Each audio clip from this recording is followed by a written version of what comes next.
Next, I'd like to introduce a longtime pro-democracy activist. He's been an independent radio and print journalist for more than 2 decades, host of the national award-winning Afrocentric Radio, former host and associate producer of national television. He's an award-winning, critically acclaimed novelist, author of the brand new and celebrated novel about Sudanese and Somali lost boys in Edmonton, The Alchemist of Kush. Please welcome Malcolm Azania.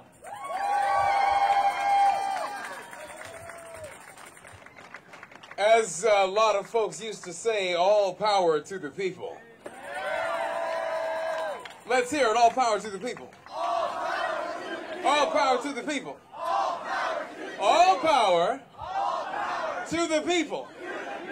You know, it's a fascinating thing to be standing here in this really beautiful, glorious plaza and to be surrounded by people who actually give a damn about democracy. You know, I want to make it clear that I, like you, have a dedication to changing society peacefully, because it becomes clear that people who love guns and violence always screw things up when they come to power. They just use more of that. But I just want to mention something to you. Do you realize that there'd be one way for you to get away with trashing cars and blowing up things and destroying stores? Just put on a hockey jersey. And then you start to see who the authorities, so-called, are really around to protect. To protect the people, or to protect playboy millionaires making a small piece of rubber move from one piece of a part of ice to another piece of a part of ice. I'm very happy to see the clowns and the zombies, and I just also wanted to give a shout out to the undercover police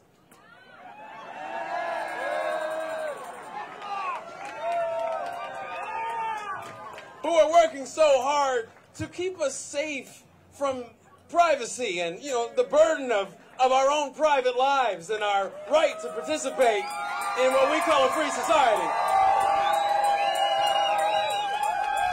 So thanks for that, and thanks for crushing all those strikes and so forth. That was really pleasant of you. But why don't you just take a break for a few years, and we'll handle it from now on.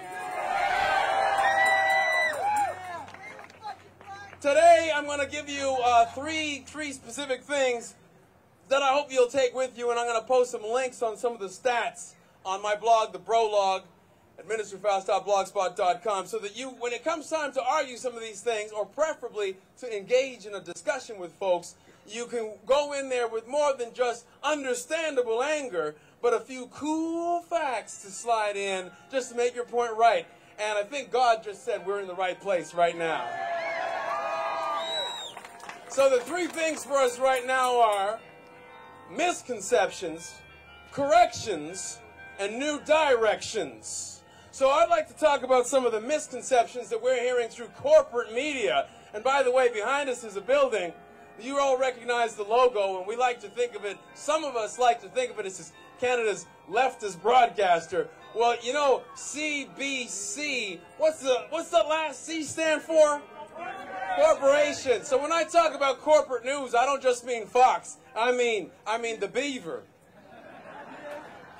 All right, so misconceptions. We hear in corporate press, they like to call you leaderless, like that's a bad thing. Now here's the funny thing, you know, if you were gonna make some money, which by the way I would encourage you to do, through a co-op, through a social enterprise, through building a decent local business, make some money, absolutely, no crime in that, just only crime is in how you make it. You can do it right or you can do it wrong. But when you lead yourself to make some money, they call you an entrepreneur. When you lead yourself to make a democracy, they call you a mob. They even call you, what I saw one silly person on Facebook call us, savages. So you know what we are? We are the people, we are the citizens, and this is our planet. Thank you very much. Leaderless. That means you don't have a boss. From the Dutch word baas, meaning master. And while many of us are Star Wars fans and might like Master Yoda or Master Kenobi, as an African in North America, not too fond of the word master. So are you leaderless? Yes. You don't need a boss. You don't need a master. What you need is yourself as your own leader. Am I right? Misconception. My friend Sarah, I love Sarah, she's a wonderful writer, but she posts on Facebook a thing that says, you know, it's like an anti-message. It riffs off of these to-do lists about the 1%, the 99%, about the people saying, oh, well, you know, I paid my student loans, and I worked 5 jobs, and I'm not asking anything from anybody, and I think that these dirty people should just go home. Well, I might love Sarah, but I don't love her message. Let me break it down for you. If we really sincerely believe that everybody should be paying their own way, and you know that's a legitimate position to take, how about this? How about everybody pay their own way, not just us? That's one of those right-wing false dichotomies to make you think that you got to split up 2 logical concepts. We believe in personal responsibility. Guess what? That's why we're here. So I say to all of the people who want to say we don't believe in taking personal responsibility, tell that to the oil and gas companies. Tell it to Big Oil, who wants us to clean up their mess. What do I mean? Well, you know what? We even pay for them, because they say they're against socialism. They just don't want socialism for the people. They love it when it's for the corporations. You know, from 1996 to 2002, Mr. Kretchen with his delightful liberals, you know, they handed over $8 billion in tax subsidies to Big Oil. The Harper neocons just recently killed a $500 million energy guide program for low-income households. The point of the program was to help broke folks. You know, I was raised, we called ourselves poor. Now they say low income. Everybody wants to call themselves middle class. We'll just settle on broke. The program was to help broke folks make their homes more energy efficient so they didn't get sick from the cold, their kids didn't get sick from the cold, their seniors didn't get sick from the cold, and so that we didn't pollute more by burning more fossil fuels, so that we would all get sick, have to go to the hospital, where our tax dollars in a public democratic healthcare system would heal us, meaning that the corporations and their allies in government kill a program designed to save the environment, to save our health, and we end up paying for it twice. So how about this? If you hear your relatives or your workmates saying that these people should just pay their own way, start with the corporations. You know, in 2008 alone, the Harper neocons, and by the way, don't call them Tories. They're not the Tories. Stephen Harper and Peter MacKay, they killed the Tory party. These are the neocons, so just call them that. Just say it, neocons. That's what they're Harper neocons. You know, they even wanted to change all the letterhead, you know, Canada's new government. They should just change it to the Harper neocons. So these guys and the Alberta branch, they gave $2.8 billion in subsidies to Big Oil. You know, the way I see it, a small business struggling to stay afloat that could become profitable and employ local people, they might need a subsidy. But why do giant oil companies need subsidies? Why not give those subsidies to clean energy? Instead, they're taking our money and they're dumping it in the Mordor and the giant flaming eye of Sauron called Big Oil.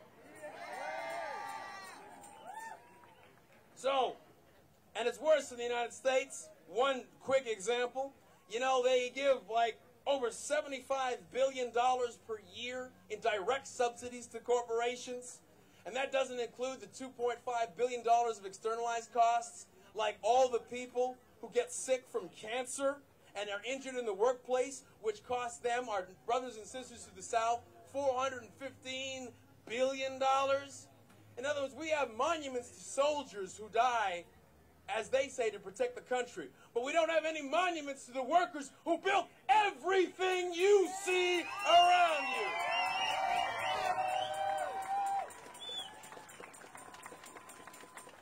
Meanwhile, we have federal parties voting, all of them, to send troops to to support a NATO air war to destroy an African country that is in the midst of prosecuting a racist war against African Libyans. Yeah, you didn't learn that from corporate media, did you? Just check the Black Agenda report or my own show, Afrocentric Radio, to find out the facts. This is one of these corrections for you.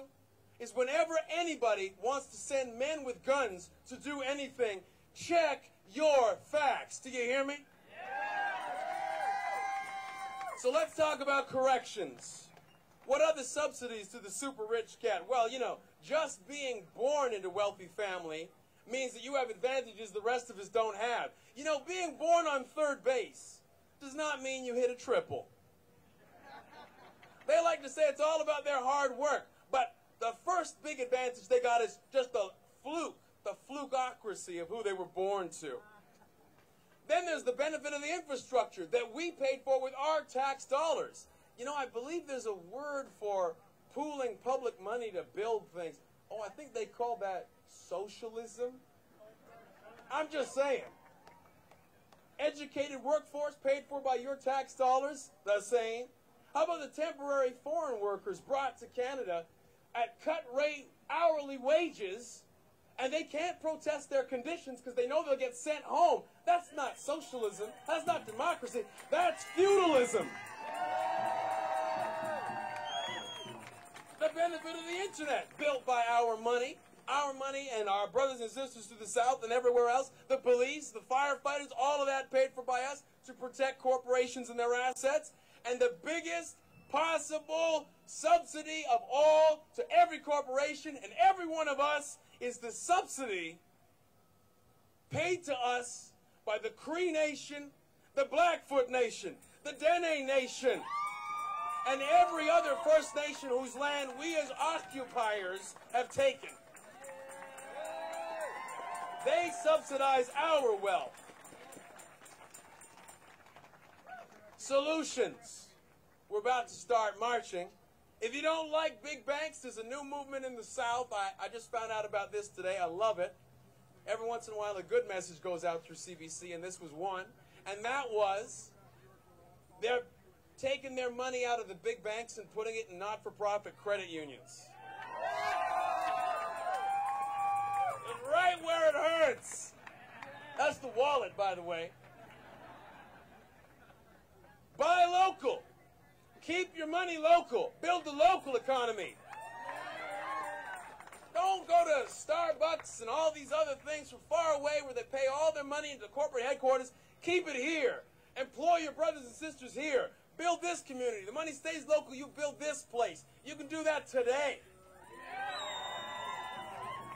I know you all love the big fancy political issues internationally. Bomb this and blow up that. It's all very exciting. But the local issues matter. So here's what I'm going to say to you is form your own issues squad. You think local politics are boring? Grab 4 friends. That with plus you makes 5. And you each choose one issue to educate the rest of your cell about. Then you'll know the issues when it comes time. If I asked how many of you really vote for all the levels of government in civil elections, I bet a lot of you would be too embarrassed to admit, well, I don't really know who my city councilor is or my school trustee, blah, blah, blah. We can make real changes locally. So what I also want you to do is get to know your councilor's name, get their number, and piss them off by calling them every day until you get what you want.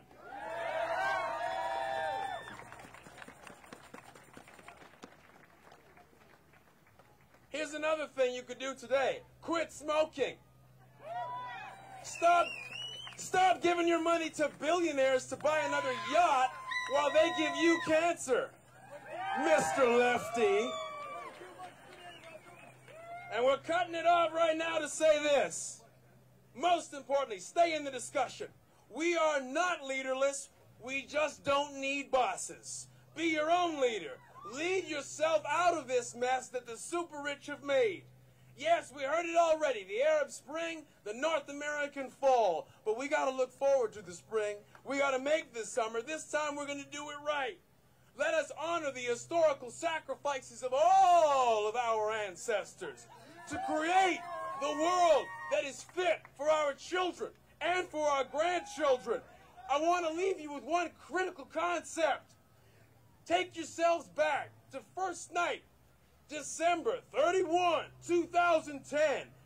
Nobody in the world saw coming what has happened since then. Nobody. A lot of us always thought that the big brains and the secret spook tanks of CSIS and CIA can plan it all. They can't. The reason they have all that money to defend their system is because they're terrified of us. And days like this, everything is up for grabs. Everything. The most reliable way to predict the future is to create it. So let's create the future!